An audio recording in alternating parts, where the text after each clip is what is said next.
esta lição tão especial, né? Quero agradecer ao pastor Cláudio Valdemiro, né, por essa referência tão importante. Fico feliz, muito obrigado, Deus abençoe o senhor.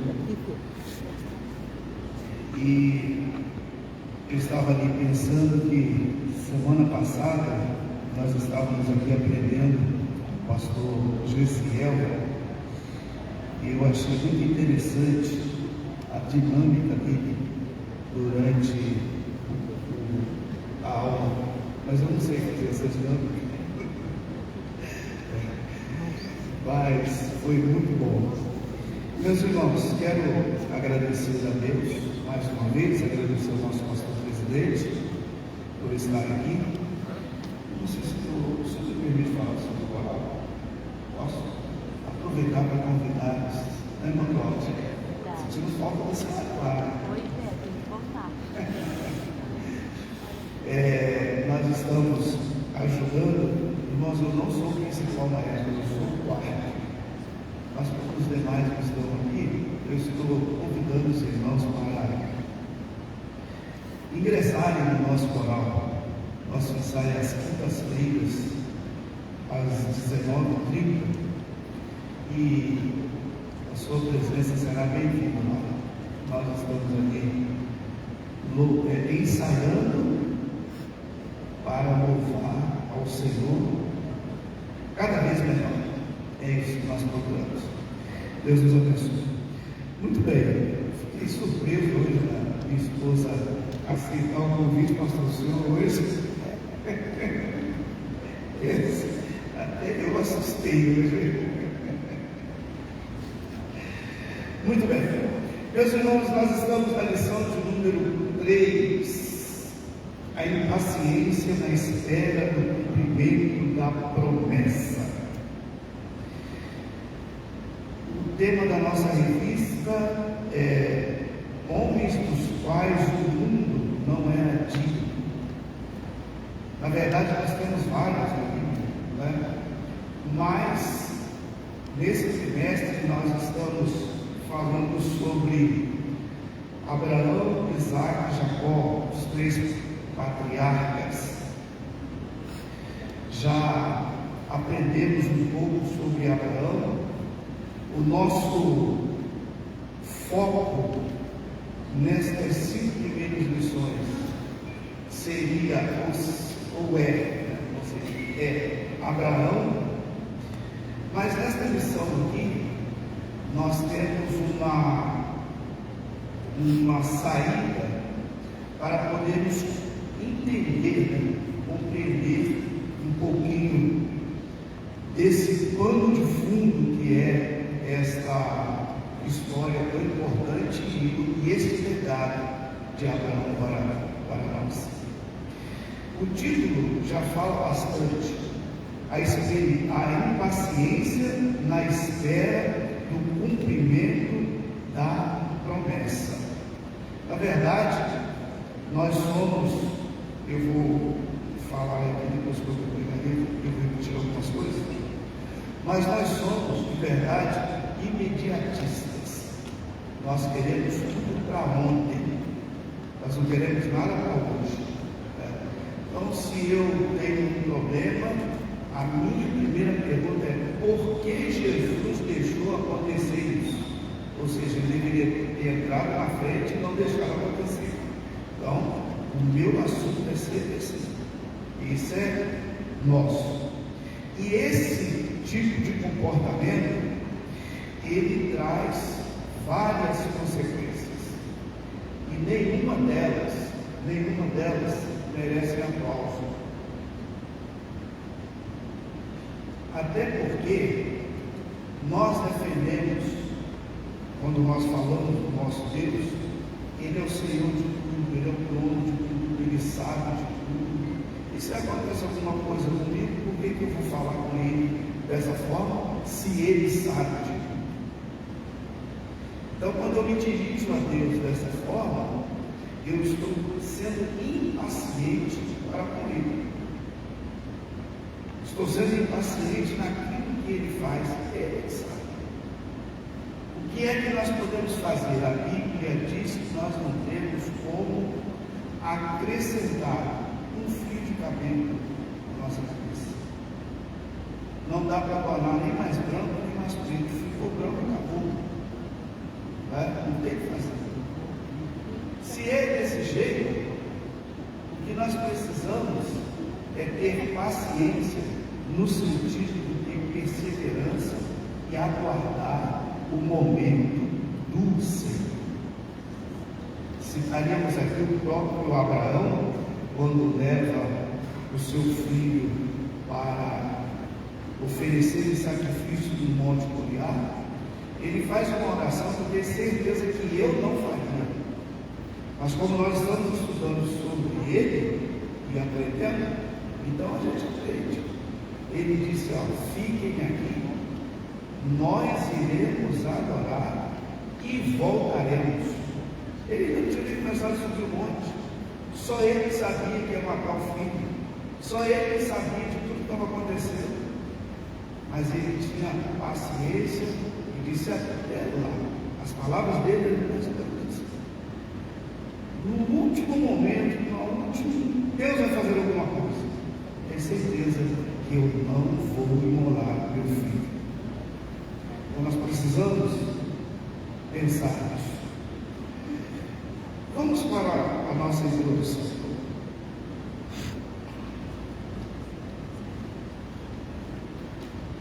Eu fiz um breve comentário na introdução para nós podermos nos situar nesta missão.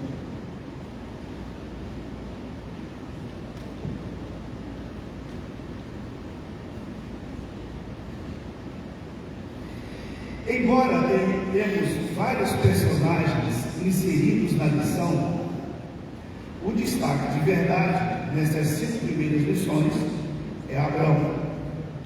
Os demais personagens que estão envolvidos nessa trama tornam-se um enfeite desse maravilhoso alimento espiritual nesta mesa posta pelo zeloso Espírito Santo.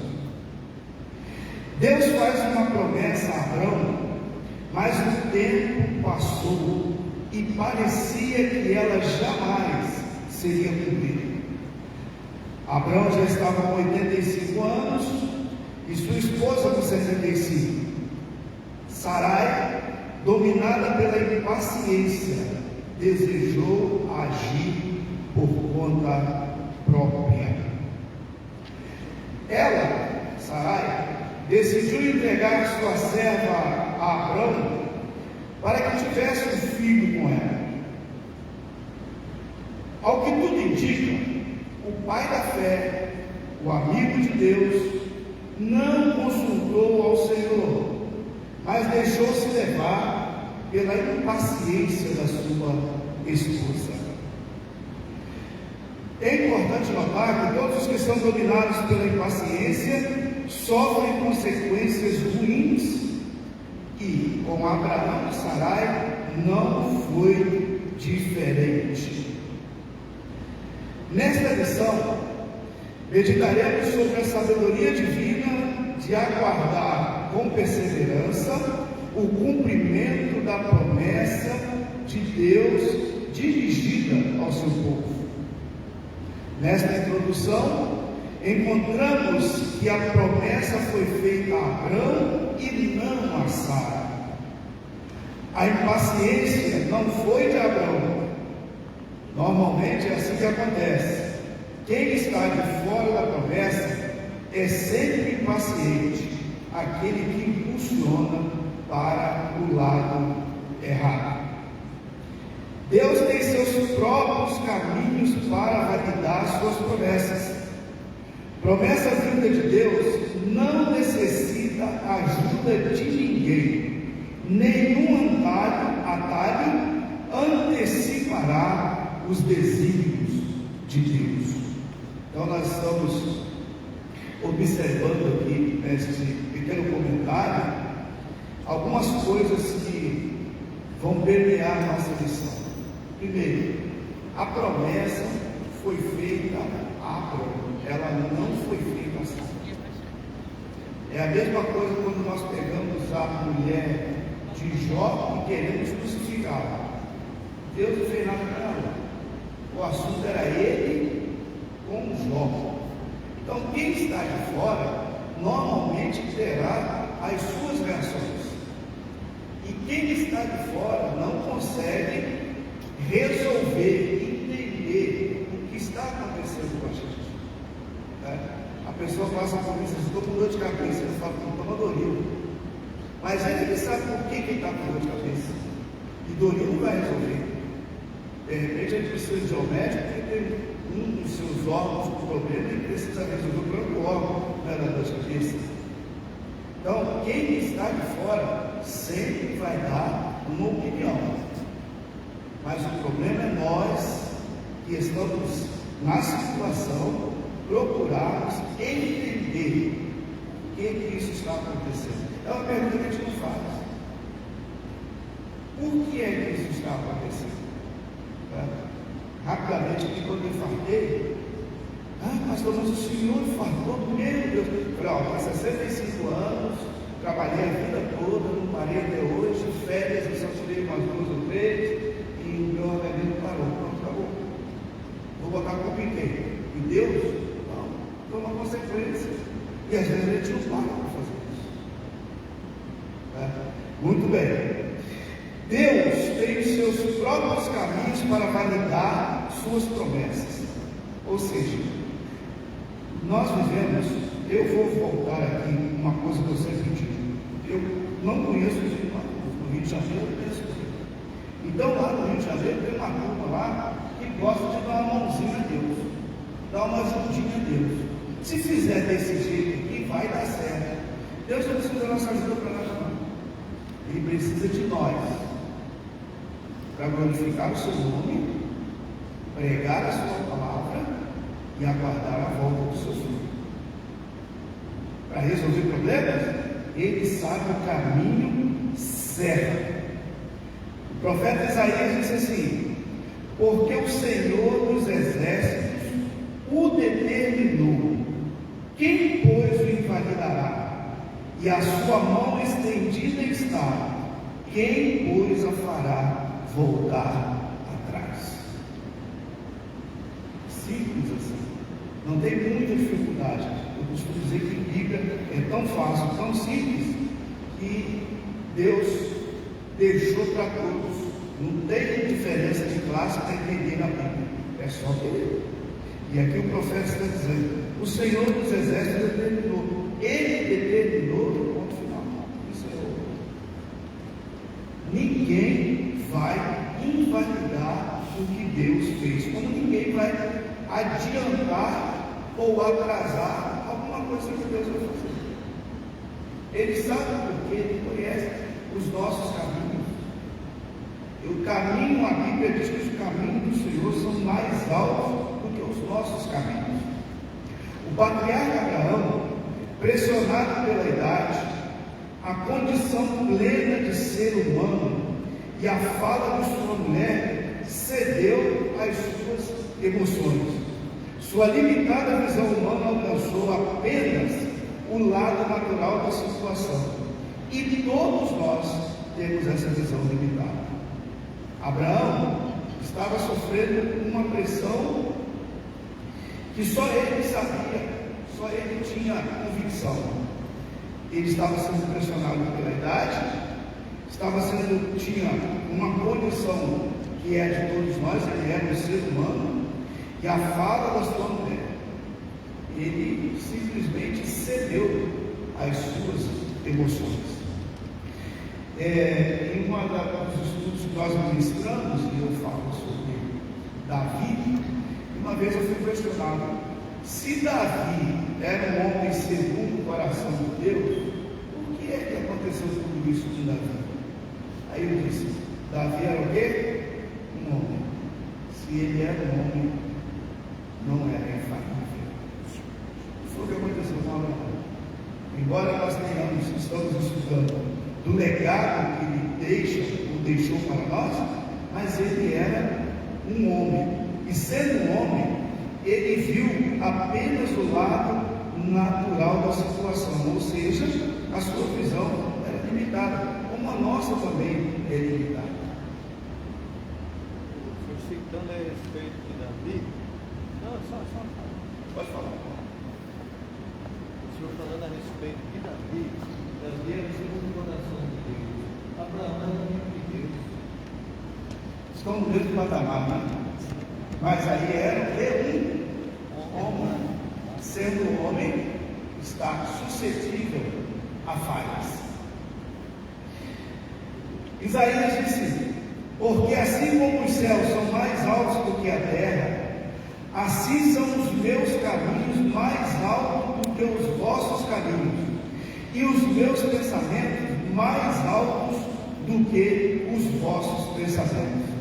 O Senhor pode nos fazer promessa, e o tempo que Ele vai cumprir essa promessa não nos pertence, pertence a Ele.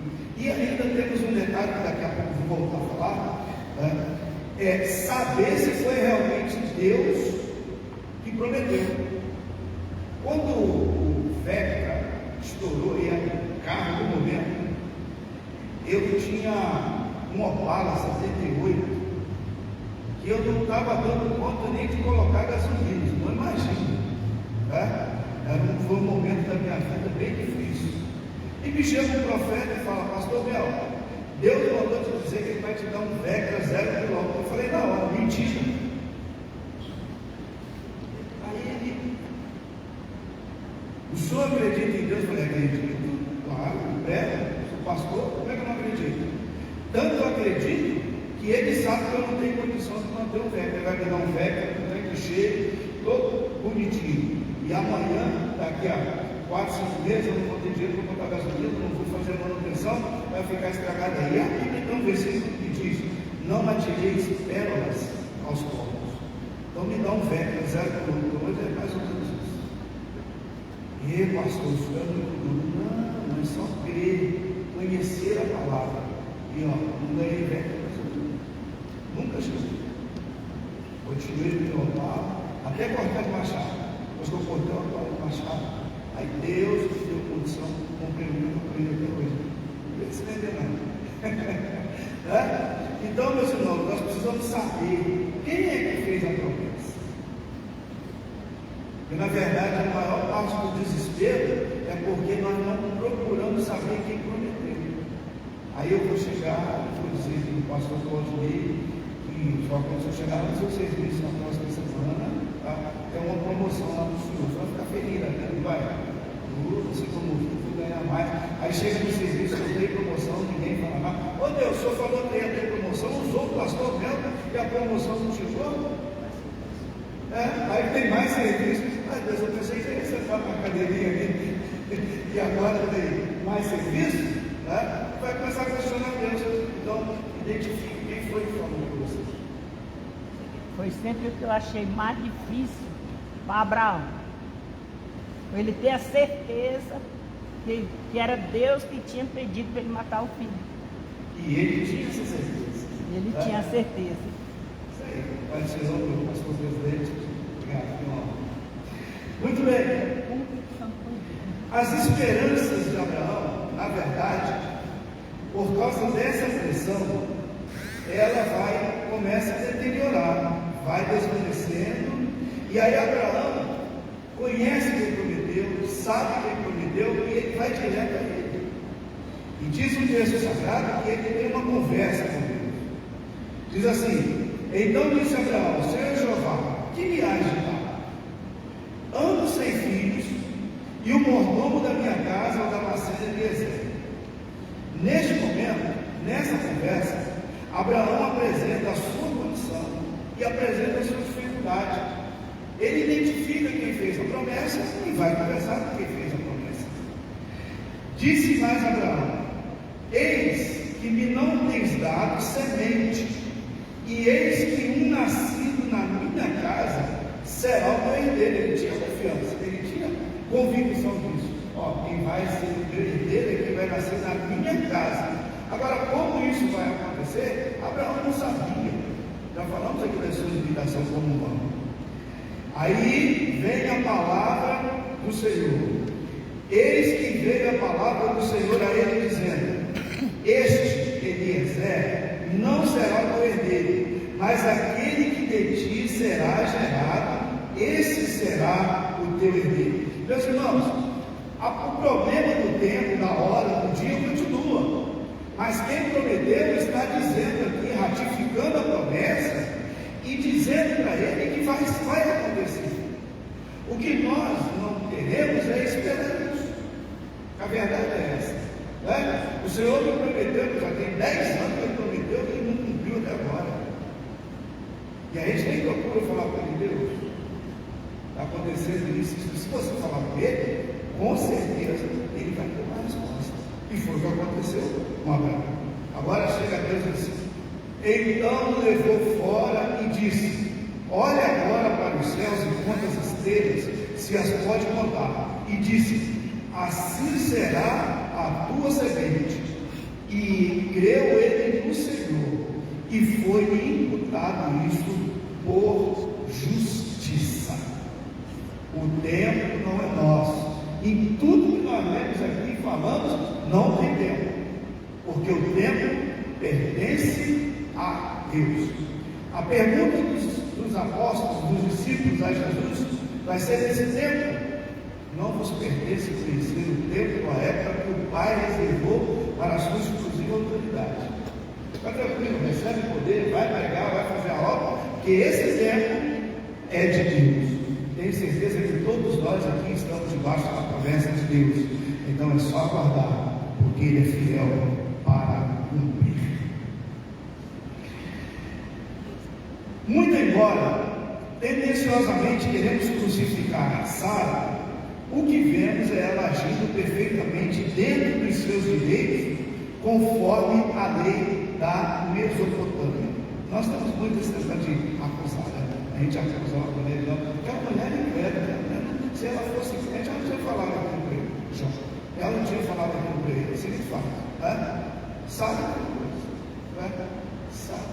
Gente, irmãos, vamos entender. A promessa foi para Abraão, não foi para Sara. E se foi para Abraão, Deus não dá nada além do que nós podemos suportar. E até promessa. Deus não vai me dar uma promessa que eu não consigo carregar. Então, ela não tinha condição de suportar o peso daquela promessa. Mas, na sua sensibilidade, ela utiliza os seus recursos. E nós vamos falar um pouquinho sobre esses recursos.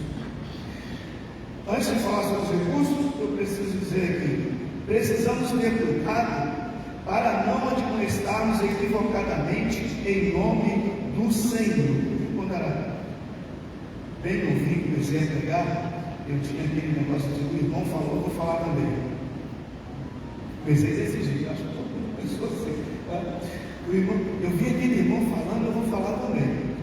Só que um dia, eu que sentei numa escola bíblica, e o professor era o pastor Antônio Gilberto. Eu já sentei bem na frente ali.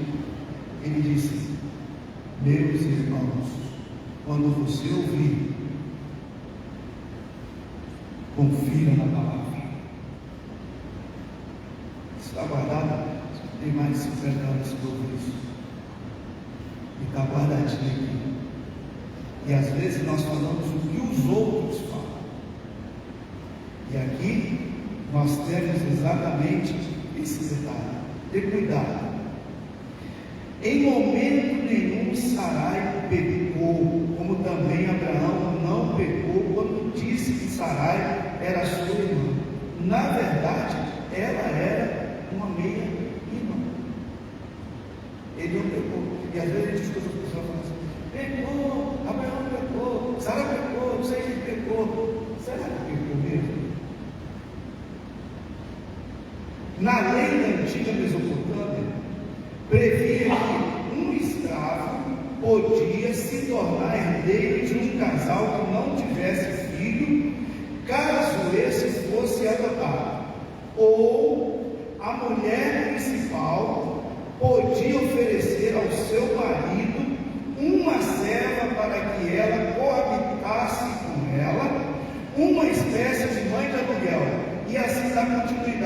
a sua descendência. Estavam naquela região, viviam debaixo daquele regime, então não houve nenhum pecado, não houve nenhum deslize. Ela aproveitou o que ela tinha na mão. O que eu tenho na mão? A minha lei permite. Então, pela minha lei, nós temos aqui Agar. Agar não era uma escrava, exatamente é o termo mais apropriado, segundo os escritores. Não é escrava, ela era uma serva. Era uma pessoa que ficava ali do lado, estava dentro de casa, comungava com tudo ali, por isso ela foi escolhida. E não houve nenhum erro nisso. Tanto o pensamento de Abraão em deixar o Damasceno Eliezer como herdeiro, como o plano de Sarai oferecer uma escrava ou uma serva ao seu marido, mediante as leis, estava correto. E temos que pensar, naquela época ainda não fizeram mandamentos. Então, estava tudo certo. É importante observar que os patriarcas Abraão, Isaac e Jacó viveram basicamente sob os costumes da cultura horita, registrado no centro administrativo da antiga cidade de Arrapa, na Mesopotâmia, que regiam a vida social dos povos da Idade do Bronze, como aprendemos na lição passada. Na lição passada, o pastor Gisel falou bastante sobre a Idade do Bronze, né? Então, nesse período, era essa lei que regia.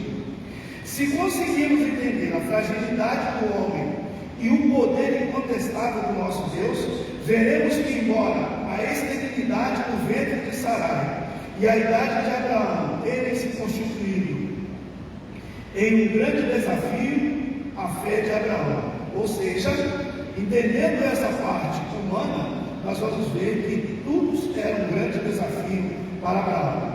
A circunstância e a invisibilidade são recursos instrumentalizados por Deus para forjar a fé no coração do crente fiel e torná-lo mais confiante ao autor da promessa. Eu escrevi isso aqui, porque eu achei muito interessante. Tudo que a gente acha que não deve acontecer, quando Deus nos faz promessa, na verdade, Deus instrumentaliza tudo isso para que a fé seja forjada no nosso coração. Eu penso, com um olhar carioca, que se nós não tivéssemos problemas, a gente não vinha para a igreja não. Fazer o quê? Eu não tenho problema, não preciso de nada, está indo muito bem. Para que ir à igreja? Aí o que Deus faz? Ele não pesa a mão, ele não põe ninguém na prova, ele só usa o tempo que ele tem, os instrumentos que ele tem à sua disposição e ele quer usar para fazer com que nós estejamos aqui na sua presença. Simplesmente isso. E é aqui que eu adquiro fé, é aqui que eu adquiro força, é aqui que eu tenho condição até de confiar na promessa que ele fez. Esses desafios tornam-nos mais amadurecidos espiritualmente, fazem-nos crescer na fé, conhecê-lo mais de perto e desfrutar da sua presença. Pela fé, Abraão sendo chamado a obedecer, indo para um lugar que havia de receber por herança, e saiu sem saber para onde ia. Registrou o escritor aos Hebreus. Nossa igreja tem uma coisa que eu gosto muito, embora eu não sou muito, né? Mas é o trabalho missionário. E eu costumo dizer o seguinte: se você quer conhecer Deus de perto, faça a missão. Quem quiser conhecer Deus de perto, faça a missão. Por quê? A pessoa que faz missão, ele tem tudo contra ele. Ele sabe nada. Nada. Ele simplesmente vai. E é lá, nesse campo, que nós vamos amadurecer. Os irmãos imaginam um pastor, eu acho que eu não contei isso aqui, não fiz pregação. Um pastor comprar um clube social de postos completo, na principal avenida do Uruguai, e na hora de fechar o contrato falar para o pessoal que a moeda que ele ia pagar era fé. Estou falando do meu pai, estava lá perto. E foi lá, isso ele contou. Passei na frente, Jesus falou para mim: esse clube, aqui vai ser igreja. Avenida, quem conhece o Uruguai, se alguém que conhece o Uruguai, a Avenida 18 de Junho e depois a Avenida Marões, na sequência, é a principal, é o bairro mais lindo de lá. Meu pai passa lá e Deus falou para ele: aqui vai ser a igreja. Ele pegou o telefone, o endereço, foi lá no imobiliário, chegou lá, falou para o pessoal lá, não vou detalhar muito aqui, porque a gente já sabe os processos. Aí quando foi na hora de fechar a ficha, qual é a moeda que você vai pagar? O senhor é brasileiro, né? O senhor vai pagar em cruzeiro, em dólar ou em peso? Meu pai falou: fé. Ô, meu irmão, eu quero assim: fé? Ele não vai de fé, essa moeda dessa que eu peço. Pois é, eu vou pagar em fé. E o homem ficou perdido lá. Aí a funcionária: como é que eu coloco aqui? Meu pai coloca fé. Não teve jeito. A mulher foi lá e colocou fé. Meu pai veio para o Brasil, foi lá tomando conta da igreja. Passou uns 3 ou 4 meses aqui no Brasil. Quando voltou com dinheiro para pagar tudo à vista. Aleluia. Chegou lá, no dia do pagamento, o dono da imobiliária reuniu todos os funcionários para conhecer a moeda fé. Ninguém sabia que nunca tinha visto. Glória a Deus. Aí ele vai, meu pai abre a bolsinha e lá dentro estava cheio de dólar. Aí o homem falou assim: mas o senhor não falou que é fé? Então, no meu país é assim: a moeda vem em fé e depois ela transforma em dólar. Aleluia. Glória a Deus. No dia da entrega da chave, nesse clube, pastor, o pastor, o dono foi lá com todos os funcionários. Fizemos um culto lá na porta da igreja, está lá até hoje. Fizemos um culto lá. Esse homem pediu a palavra, contou isso e disse assim: eu vim aceitar Jesus aqui hoje, por causa dessa moeda. Ele e mais 2 funcionários. Glória a Deus. Louvado o nome de Jesus.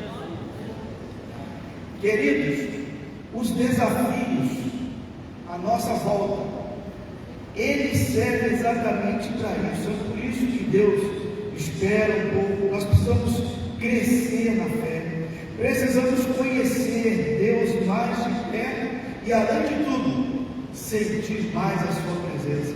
E isso eu só faço se eu vir na casa do Senhor. Na minha casa não dá para fazer isso. Aí o que Deus faz? Deixa eu fazer uma cerquinha. É assim, pastor? Fazer uma cerquinha aqui. Desse lado você não passa. Oh Deus, dali você não passa. Senhor, dali você não passa. E a fé só vai aumentando. Daqui a pouco você está robusto. E diz: agora é a hora. Eu vou cumprir a minha promessa. Pastor, eu preciso seguir. Leite. O pai da fé é a tentativa de ajudar a Deus. Ponto de número 1. O plano para ajudar a Deus. Quando Abraão questionou o Senhor, dizendo que seu herdeiro provavelmente seria o Damasceno de Eliezer, seu mordomo, o Senhor lhe assegurou que tal não aconteceria. O herdeiro seria um filho seu, de suas entranhas, ou seja, um filho natural, nascido do ventre de Sarai. E nós que conhecemos a história sabemos que essa palavra de Deus, ao ouvido de Abraão, apesar de nós entendermos que ele creu, mas essa palavra aqui é improvável. Aqui não tem nada para acontecer. Como vai ser isso? A minha visão, Abraão está dizendo para Deus: a minha visão alcança o Eliezer. Só isso. E eu estou pautado pela lei, eu posso fazer isso. Eu vou adotá-lo, porque ele é da minha confiança, ele vai ser verdadeiro, está resolvido. A minha visão. Aí Deus disse: a sua visão está errada, porque eu tenho coisa maior. Aleluia. O teu herdeiro sairá das suas entranhas. E aí Apesar de Abraão ser chamado de um amigo de Deus e o pai da fé, precisamos ter em mente que não estamos diante de um super-homem. Abraão não era um super-homem. Ele era um homem comum como qualquer um de nós, tanto quanto a sua esposa também foi. Esta parte nos leva a refletir que Deus tem o controle total de todas as coisas. Neste primeiro plano, vemos que Sarai adotou a conduta de impaciente ao ver as montanhas de impossibilidades diante de seus olhos para o cumprimento daquela promessa. Então, queridos, essa palavra de Deus a Abraão reforça a nossa fé em entender que Deus tem controle de todas as coisas. Na verdade, Deus faz a história, conduz a história e faz a história cumprir. É Ele. Nós não conseguimos colocar a mão em nada. Nada. É muito bom ouvir testemunhos. Eu sou de uma época que a gente ouvia muito testemunho. Eu comecei ouvindo testemunhos assim, irmão, a porta lá na minha casa estava com a Karine, e aí eu fui lá, dobrei o joelho, olhei a Deus, ela tem 12 leitãozinhos, tudo sadio, e eu estou trazendo um de dízimo. Comecei a ouvir esse tipo de testemunho. Aleluia. Custei entender, criança, mas depois fui entender. Tem algo sobrenatural nisso, porque a história pertence a Deus. Tanto faz dos animais, do universo, como de nós. Nós estamos na mão dele.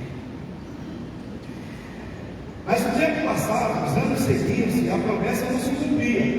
Então sua esposa pensou em uma solução humana.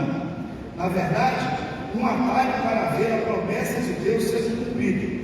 A impaciência tornou-se maior do que a fé de Abraão e Sarai.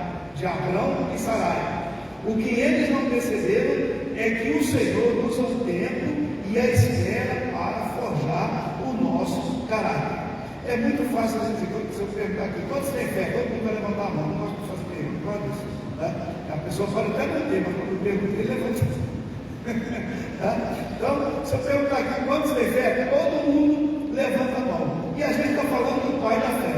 E o pai da fé cedeu à impaciência de alguém que não tinha nem motivo para ter fé, que era a esposa dele.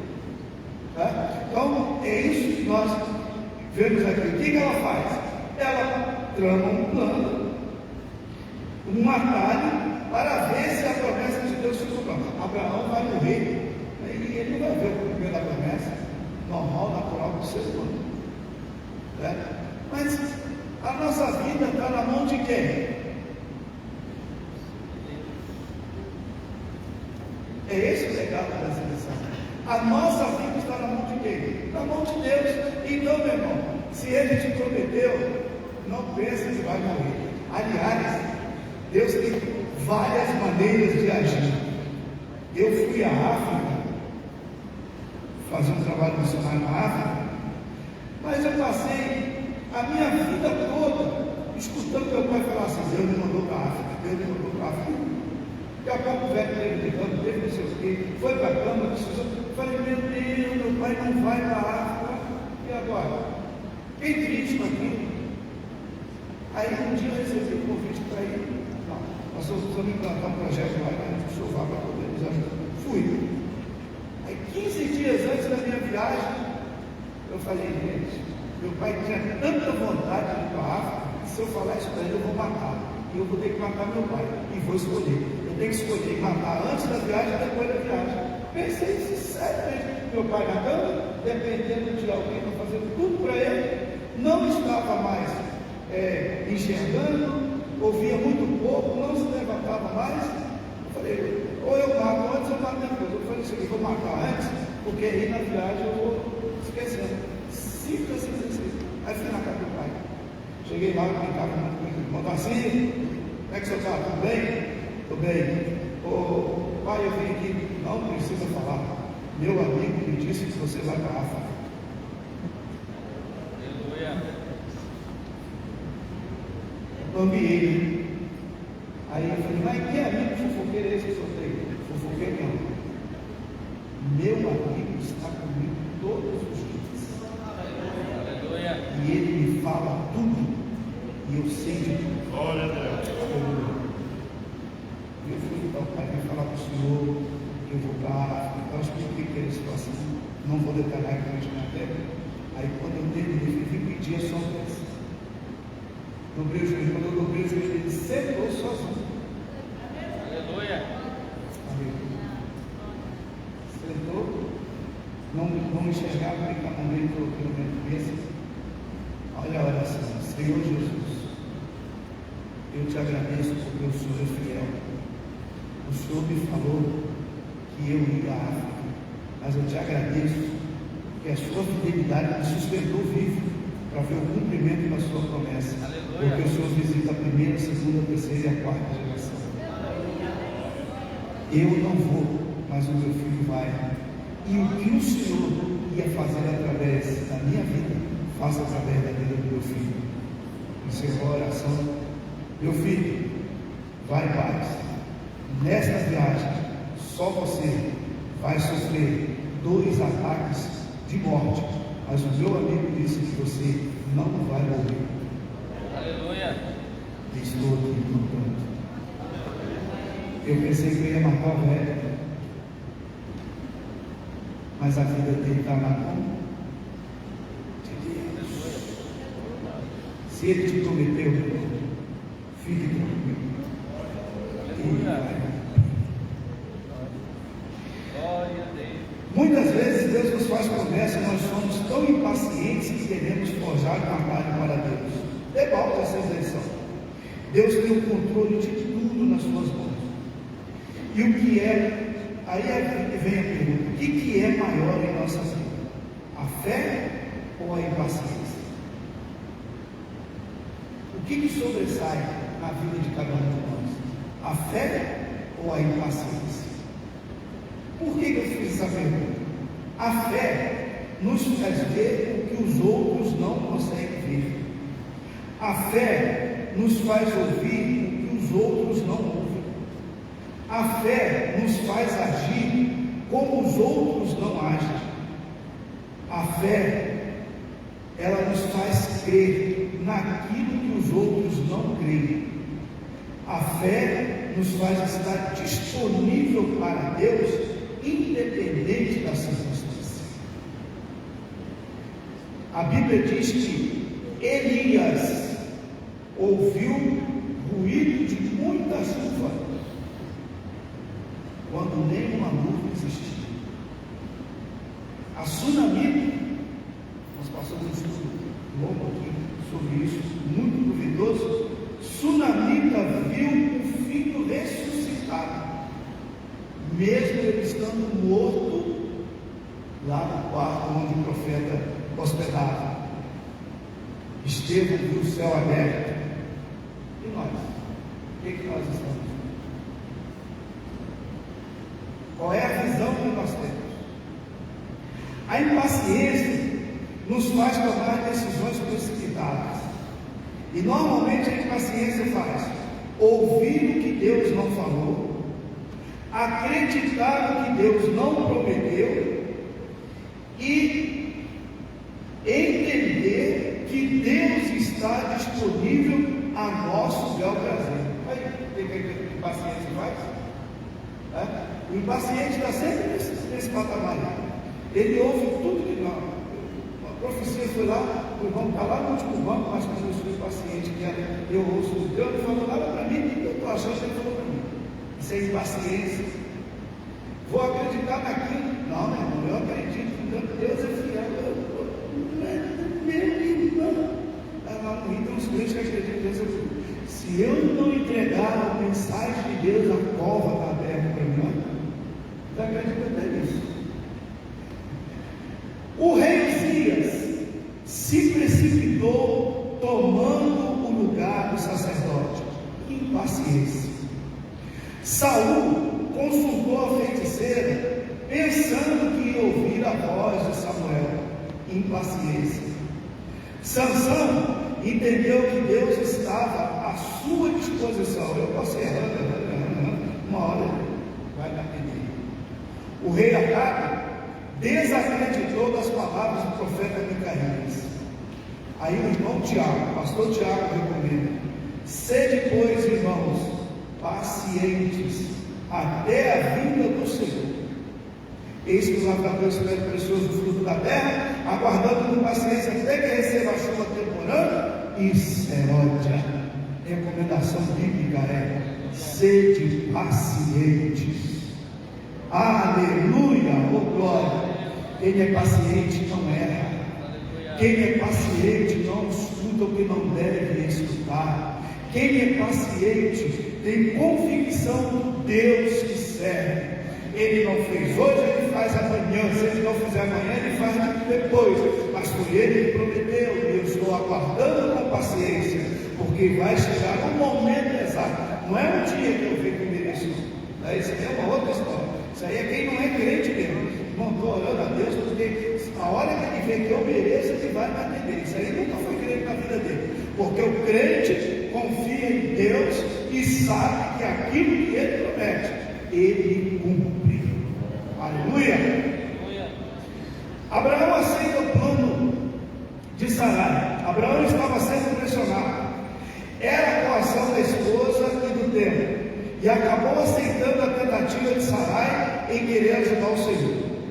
Quando deixamos que a ansiedade e a impaciência tomem o primeiro lugar em nosso coração, a nossa fé sucumbe e acabamos cometendo muitos erros.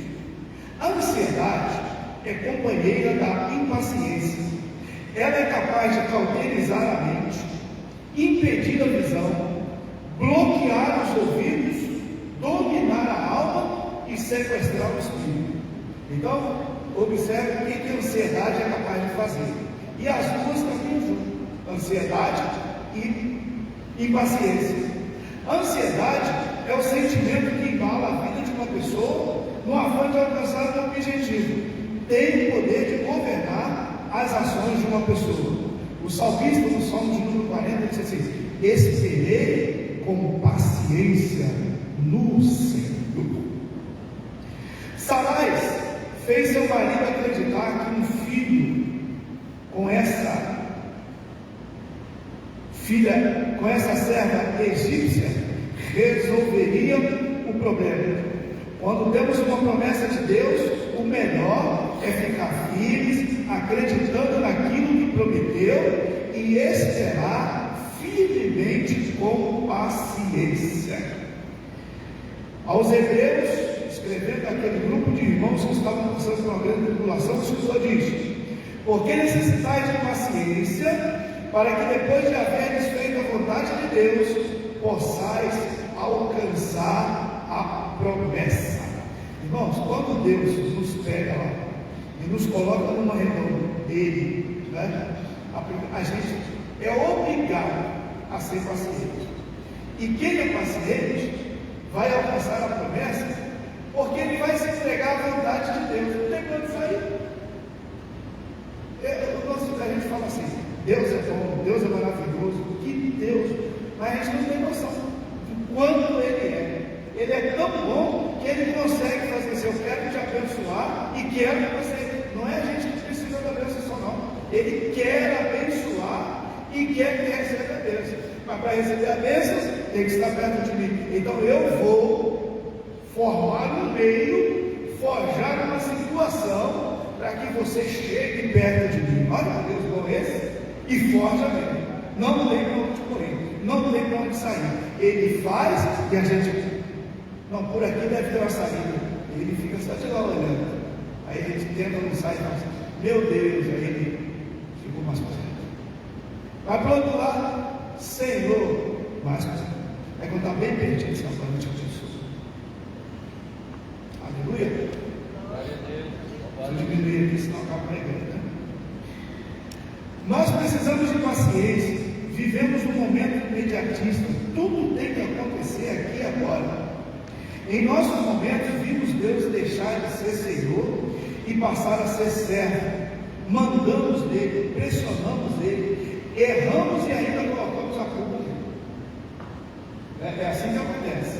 Ou seja, nós não temos paciência para entender ou aceitar aquilo que nós mesmos falamos. Nós falamos que Ele é o Senhor. A palavra Senhor significa aquele que está dentro de mim para que eu possa fazer a sua vontade.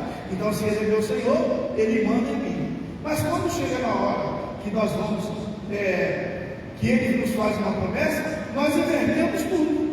Aí a gente muda tudo. Em vez dele ser o nosso Senhor, Ele passa a ser o nosso Senhor. O Senhor prometeu? Por que o Senhor não cumpriu até agora? Ele já não deixou de ser Senhor, já passou a ser servo. Aí mandamos ver, olha aí, Deus, vou fazer 15 dias de jejum, se o Senhor não me responder, eu não como a ceia esse mês. É assim que ele faz. Né? Aqui no Mato Grosso também, mas no Rio de Janeiro tem esses crentes. Pressionamos Deus. Ó Deus, convoquei todas as irmãs do ciclo de oração, falei com o meu pastor, estou fazendo uma campanha para o Senhor resolver até o dia tal. É assim que ele faz? Aí quando a gente erra, bom, acaba servindo a Deus, errei, Deus sabe de todas as coisas. É assim, pastor, do gabinete? Não, pecou. Pastor, mas Deus sabe, né? Ele que sabe que você pecou, ele sabe. Coloca a culpa nele. Não podemos esquecer. Ele continua sendo o nosso Senhor. Agar, zomba de Sarai. Agar também aceitou prontamente a proposta de Sarai e certamente se sentiu muito honrada. Então, Abrão tomou sua serva e ela engravidou. Parecia naquele momento que o plano era perfeito e tudo ficaria bem. Porém, não demorou muito para Agar se levantar contra sua senhora, zombando dela e menosprezando-a. De acordo com a narrativa bíblica, entendemos que uma certa dose de ironia por parte de Agar. Sobe-lhe o orgulho de poder engravidar enquanto sua senhora era estéril. A ingratidão por parte de Agar se revela através de sua ação. Agar não era uma serva qualquer. Para ser escolhida para esta missão, ela desfrutava de alguma regalia na casa. Agora o orgulho de ser mãe ganha expressão e naturalmente magoa Sarai. O erro de Sarai trouxe para o seu lar o desprezo, a zombaria e certamente a tristeza e a dor. Meus irmãos, eu costumo dizer que onde Deus coloca a mão, nós não temos direito de fazer nada, absolutamente nada. É Ele que está com a mão, deixa que Ele sabe como vai resolver. E nós temos esse exemplo. A princípio estava tudo certo, resolvemos o problema. Deus fez uma promessa com Abraão, aí nós temos aqui a nossa serva que é de confiança, é da casa, então a lei me permite, nós vamos pegar agora, você vai lá, vai coordenar com Sarai, e vai ter um filho, e esse filho é o filho da promessa, e está resolvendo o problema. Foi isso que parecia. E aí, nós vamos repetir aqui o que a gente escuta no nosso culto toda terça-feira. O diabo sempre vai pintar de bonito a transgressão. Nunca vai pintar uma transgressão feia. Ela é sempre bonita. Agora, depois da transgressão, aí vem o problema. Ela começa a ficar feia. Porque a máscara vai saindo, né? O tapume sai, melhor dizendo, e aí a coisa fica feia. A reação de Sarai foi, primeiro, culpar Abraão, que não tinha nada a ver com isso. A primeira coisa que ela fez foi culpar Abraão. Decisões tomadas no calor da adversidade, com certeza, trarão desconforto. Nesse momento, Abraão não quis lançar mão da vigilância, preferindo acomodar-se em ouvir Sarai, enquanto poderia ter ouvido a voz do Eterno. Lá no começo eu falei que quem está de fora dá um palpite, sempre dá um palpite errado. Não é isso que eu falei? Então, aqui agora nós temos dois problemas. Abraão deveria ter se posicionado.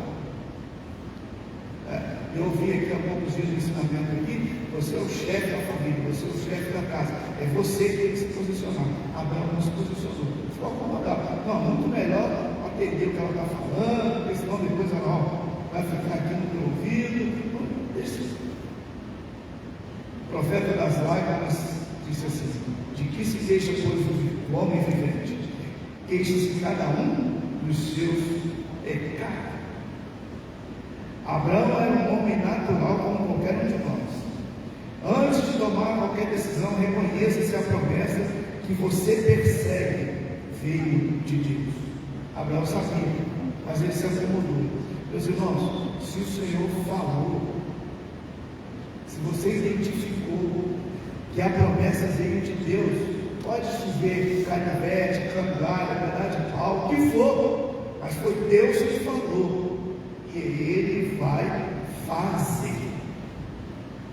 Mas o irmão aqui mais chegado, meu confidente, aquela pessoa que eu almoço e janto, ele quase comeu no prato, falou para fazer isso, eu acho que eu vou fazer. Mas ele não é Deus, ele é seu confidente, mas não é Deus. Esse irmão aqui sabe muito, mas ele não é Deus. Então, se nós temos uma promessa de Deus, vamos manter firme, porque a consequência sempre será dolorosa. As consequências de agir por conta própria. Primeiro, conflito familiar. Não tardou para as consequências do ato precipitado de Sarai se manifestarem. As primeiras manifestações: competição e a soberba. Agar, a serva egípcia, comportou-se como uma competidora fria e ingrata. Em sua altivez, ela passou a desprezar sua senhora, causando-lhe mal-estar e trazendo confusão para o clã. O erro de Sarai custou-lhe muito caro. Aliás, custa até hoje, né? O erro de Sarai custa caro até hoje. A guerra está lá. A gente não sabe quando vai terminar, mas escatologia de outros. Na verdade, constatamos aqui pelo menos 3 erros. Sarai errou ao pressionar Abraão. Este, por sua vez, errou cedendo à pressão de sua mulher passivamente. E Agar errou, pois apesar do grande prestígio, mudou drasticamente seu comportamento, deixando transparecer sua ingratidão em relação a Sarai. O que parecia um acordo, na verdade era um desacordo, pois o plano era de Deus e não deles. Os 3 envolvidos nessa trama, concomitantemente, não conseguiram esconder suas máscaras por muito tempo. Sarai deixa florar o ódio, Agar deixa florar o seu falso orgulho, e Abraão deixa florar a sua falsa neutralidade. Por um relacionamento com a disciplina, Abraão deixa de ser o líder do lar, transferindo a responsabilidade para Sarai. Desorientada, Sarai pede a expulsão de Agar, esquecendo que a promessa foi feita a Abraão e que ele deveria tomar as decisões e não ela. E então, Gênesis capítulo 16, verso 6: e disse Abraão a Sarai: eis que tua serva está na tua mão, faz-lhe o que é bom aos teus olhos. E afligiu a Sarai, e ela fugiu da sua face. Esse versículo aqui nos mostra que quando nós relaxamos com a disciplina que é ensinamento, com o nosso dever, então nós cometemos erros, e esses erros com certeza só vão aumentar a carga do problema. A princípio era um acordo, no momento virou um desacordo, e de desacordo agora tem um conflito que vai abranger a todo o plano.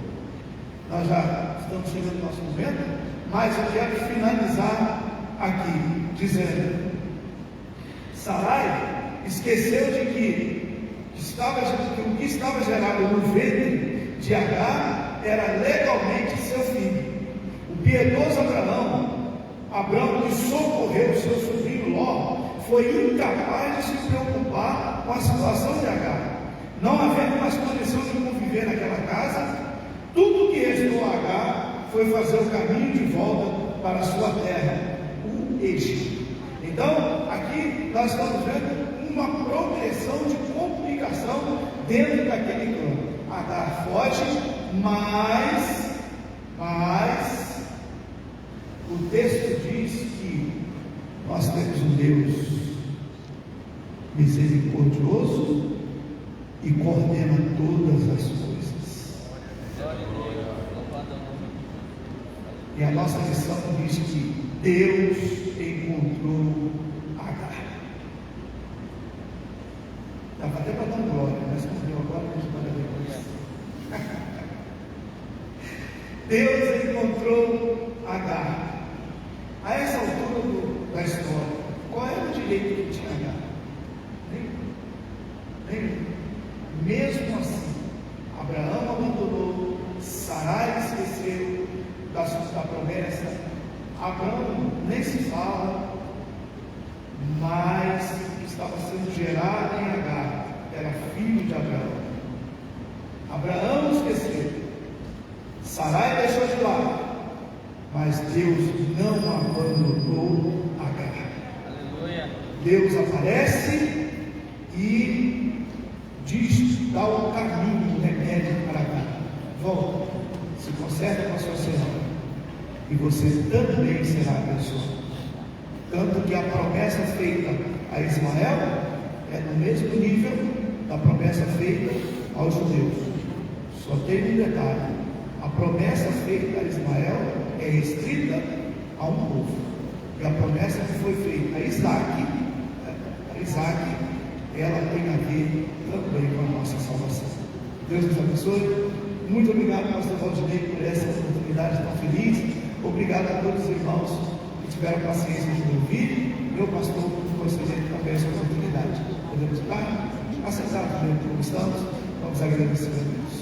Pai celestial, te louvamos, bendizemos e agradecemos o teu nome por essa oportunidade tão feliz que o Senhor nos concedeu, de podermos estar estudando um pouquinho mais da tua palavra, entendendo, Senhor, os teus caminhos, os teus desígnios, e sabendo que o Senhor é o Deus que controla todas as coisas. Somos seres humanos, somos imperfeitos, temos as nossas limitações, mas o Senhor não tem limite e coordena tudo para a glória do teu nome. Senhor, que a tua palavra em nossas vidas possa ter a valia que o Senhor queria traz, para que os homens vejam que o Senhor é Deus em nossas vidas. Mesmo quando nós erramos, o Senhor ainda nos acolhe e nos dá a oportunidade de voltarmos a estar ao teu lado. Deus continue abençoando esta escola bíblica dominical, toda a diretoria, bem como a nossa igreja e também nosso pastor presidente e toda a diretoria, para a glória do teu nome. Amém.